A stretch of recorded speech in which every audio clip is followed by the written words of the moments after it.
Film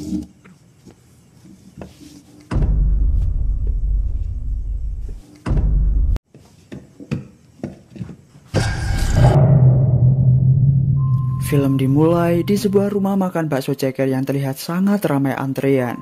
Dari sekian banyak yang mengantri, ada dua pembeli yang bernama Reza yang mirip Herjunot Ali dan Wulan yang mirip Cinta Laura. Mereka berdua ngobrolin soal warung itu, kenapa laris manis padahal rasanya biasa aja. Kata Wulan, temennya pernah bilang kalau warung itu pakai penglaris. Temennya bilang gitu karena dia punya indera keenam. Namun, Reza yang basicnya anak si paling logis selalu skeptis terhadap hal mistis. Meskipun ayahnya adalah seorang katakanlah masih sangat mempercayai ilmu-ilmu kejawen dan supranatural. Namun, Reza yang lulusan S1 ini selalu menampik perkataan ayahnya dan menjelaskannya dengan logika. Kalian tahu kenapa Reza tidak percaya dengan itu semua atau bahkan benci? Semua berawal ketika dia masih remaja. Dia dan adiknya diberi jimat kalung pelindung oleh ayahnya. Ayahnya bilang mereka akan selalu terlindungi. Namun, tidak dengan hari itu. Reza harus kehilangan adik satu-satunya karena tertabrak truk. Dan inilah cerita Reza untuk kita semua.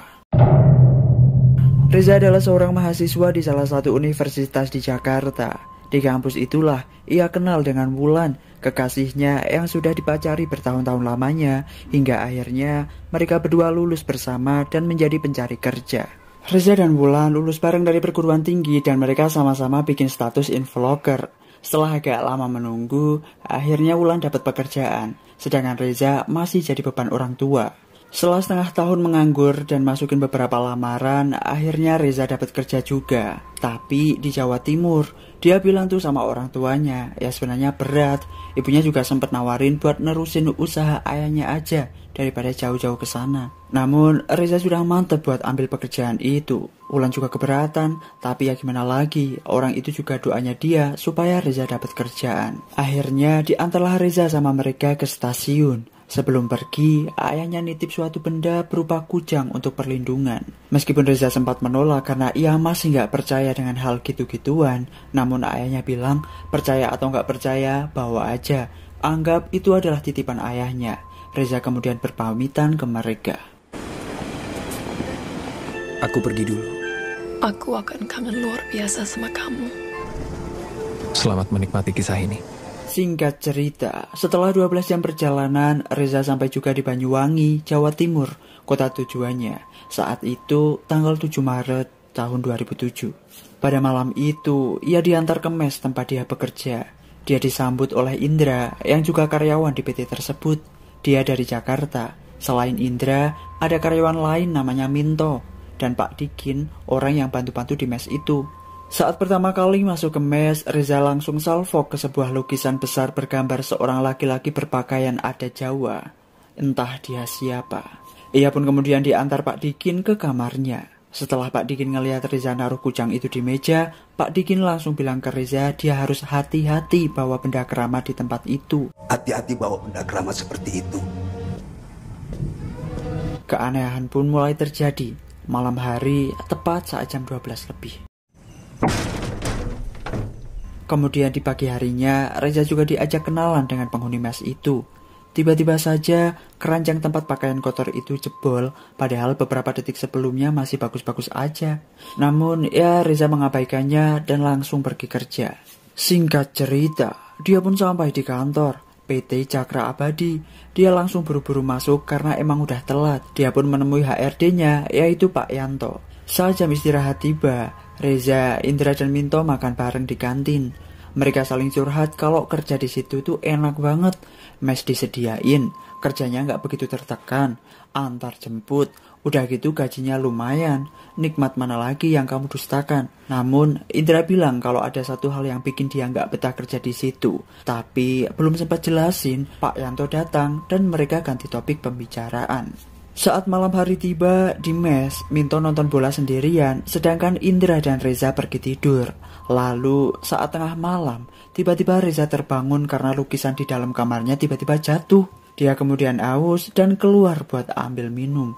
Malah ngelihat Pak Dikin yang berdiri menghadap jendela. Namun anehnya, dia nggak ngerespon sapaan Reza. Bukan cuma itu, Setelah Reza mau masuk lagi ke kamar, Minto tidur di ruang tamu. Tapi saat mau dipegang Reza, tiba-tiba Minto mengeram kayak trio macan. Akhirnya pagi pun tiba. Saat mereka mau berangkat kerja, Reza bilang ke Minto kalau semalam dia ngeliat Minto tidur di kursi. Kok betah gitu padahal dingin banget. Indra pun juga ngeliat, tapi Minto bilang kalau tadi malam dia langsung masuk ke kamar sesaat setelah mereka berdua ke kamar. Lalu Reza menambahkan kalau dia juga ngeliat Pak Dikin, padahal kata Pak Dikin dia semalam langsung pulang juga pas mereka makan malam. Akhirnya Indra pun melanjutkan ucapannya saat itu bahwa yang bikin dia nggak betah kerja di situ ya karena mes tempat tinggal mereka.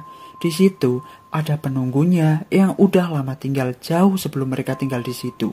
Dalam artian makhluk halus. Para demit itu sering menampakkan wujud menyerupai salah satu penghuni mes dan sudah pasti bahwa yang tadi malam Reza lihat adalah penunggu rumah itu. Karena baik Minto, Indra maupun Pak Dikin pernah mengalaminya. Indra menambahkan kalau mereka juga sering dengar cerita seorang perempuan di mana ceritanya itu kayak antara marah sama sedih. Namun Reza yang basicnya emang skeptis terhadap hal mistis nggak percaya omongan mereka. Kemudian Pak Dikin menyinggung mengenai kujang yang Reza bawa ke rumah itu. Mungkin saja itu penyebab penunggu rumah itu murka. Nah, mereka bertiga akhirnya menyarankan Reza untuk membuat sesajen seperti yang mereka buat. Sajen itu harus diganti tiap 3 hari sekali supaya penunggunya nggak marah. Dan ya, lagi-lagi Reza nggak percaya itu hantu apa satpam pakai dikasih kopi. Katanya, lagian zaman sekarang kok ya bisa-bisanya percaya sama hal begituan. Reza yang ngomong gitu, tapi Minto yang ketakutan. Dia pun nyuruh Reza buat mindahin kujangnya itu. Dikasih kantor kayak atau di mana. Karena bisa jadi itu yang bikin penunggunya marah. Malah ditantang sama Reza. Katanya, kalau si demit gak terima, suruh nemuin si Reza. Jangan termakan sama hal-hal aneh kayak begini. Dasar kamu, Zah! Ya elah toh, nggak sengaja kali. Akhirnya mereka pun istirahat. Dan saat tengah malam, Reza yang lagi ambil minum tiba-tiba mati listrik. Mereka bertiga akhirnya ngumpul karena dengar suara cerita yang dimaksud Indra dan Minto. Reza yang penasaran pun ngajak mereka keluar untuk cek sebenarnya suara apa. Ternyata keluar banyak sekali kelelawar dari semak-semak. Dan ya, kelelawar itulah yang dituduh Reza sebagai sumber penghasil suara. Dan gak lama kemudian mereka dengar suara krompiang gitu dari dalam. Yang ternyata lukisan si bapak-bapak misterius Jawa itu jatuh. Saat Minto pegangin senter, sementara Reza dan Indra benerin lukisannya, Minto tiba-tiba saja ngeliat bapak-bapak di lukisan itu yang kepalanya terpenggal persis di pintu dapur. Sontak dia bilang ke mereka berdua. Reza yang masih gak percaya akhirnya ngecek sendiri ke dapur. Lalu tiba-tiba... Oh alah guys, ternyata Reza cuman ngeprank. Dra, Tok! Akhirnya saat malam hari, Reza kebangun lagi karena dengar suara. Dia keluar mau ngecek sekalian ambil minum. Kok rumah-rumahnya lukisan bapak-bapak itu kayak aneh. Reza perhatiin terus itu lukisan. Hingga tiba-tiba di bagian leher bapak itu kepotong sendiri dan keluar darah. Lalu Reza tiba-tiba kayak dicekik sesuatu hingga pingsan. Dia akhirnya dibangunin sama si Indra. Yang ternyata Reza udah pingsan seharian. Kemarin sebelum pingsan, dia sempat bertindak aneh, ngeraung-raung kayak macan. Minto dan Pak Dikin sekarang lagi cari orang pintar. Reza lagi-lagi bilang, ngapain sih panggil orang kayak gitu? Kemarin dia tuh cuman kecapean sampai pingsan. Namun Indra gak peduli apa kata Reza. Dia heran kenapa Reza gak ada kapok-kapoknya gitu loh. Keras kepala. Lalu saat Indra ngoceh panjang lebar, tiba-tiba Reza bengong kayak kesurupan. Zak.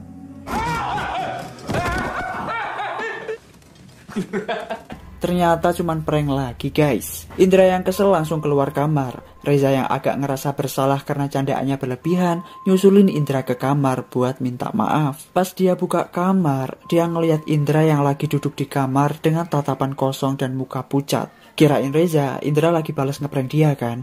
Tapi tiba-tiba Indra cosplay jadi kuda lumping dengan memakan sesajen itu. Dia juga minum kopi itu sampai tumpeh-tumpeh. Bukan cuma kopinya cuy, segelas-gelasnya juga dia makan sampai bibirnya berem-berem karena darah. Reza yang ngeliatin itu langsung mencegah Indra. Namun justru dia dicekik dan Indra bilang kalau dia adalah penghuni rumah itu. Dia nyuruh Reza buat buang macan yang ia bawa ke rumah itu. Kemungkinan besar kucing yang diberikan oleh ayahnya Reza berupa macan. Setelah Reza dilepasin, Indra kembali ambil pecahan gelas itu dan kini menggoreskannya tepat di urat nadi tangannya. Reza kembali mencegahnya dan Indra pun kembali mencekiknya dan menggedor-gedorkan ke lemari sampai jebol. Untung saja Minto, Pak Dikin, dan seorang ustadz udah sampai. Mereka langsung memegangi Indra dan meruqyah supaya yang ngerasuki Indra keluar. Setelah semua terkendali, Pak Ustadz pun pergi.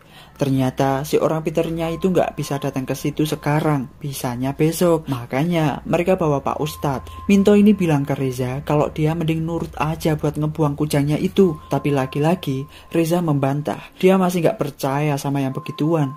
Emang ngeselin banget guys Reza ini. Namun Minto dan Pak Dikin gak peduli apa kata Reza. Akhirnya di malam berikutnya orang pintar yang dimaksud datang ke mes. Dukun yang kelihatannya masih muda. Dia pun langsung melakukan ritual. Reza kembali nyinyir. Dia bilang dukun abal-abal soalnya kelihatan masih muda. Gak kayak di film-film. Dukun itu entah gak denger atau gak peduli ucapan Reza. Dia langsung masuk ke arah dapur.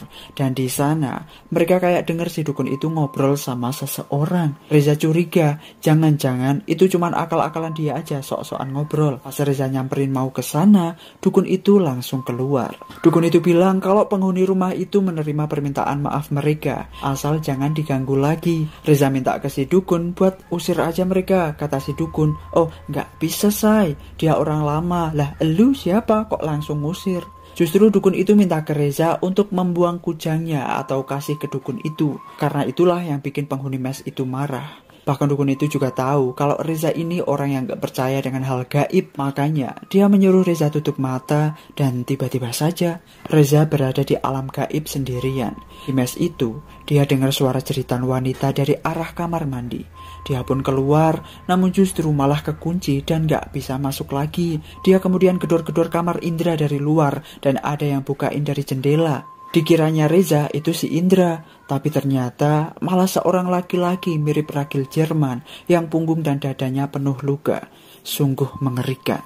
Dia bilang ke Reza kalau dia nggak bisa tidur di kamar itu dengan tenang karena macan yang Reza bawa. Dia terus meneriakkan ke Reza untuk membuang kujang itu. Reza yang ketakutan akhirnya lari, namun dia malah dijerat lehernya oleh patung kembar itu dan menyerangnya. Akhirnya Reza keluar juga dari dunia gaib. Dia sangat ketakutan dan ngos-ngosan. Dukun itu bilang, apa sekarang kamu udah puas? Reza hanya terdiam lemas tak berdaya. Dukun itu kemudian ambil segelas air lalu langsung disembur. Dukun bilang ke Reza minum air itu dan dia pergi. Tapi Reza gak mau dong minum air campur jigong dukun.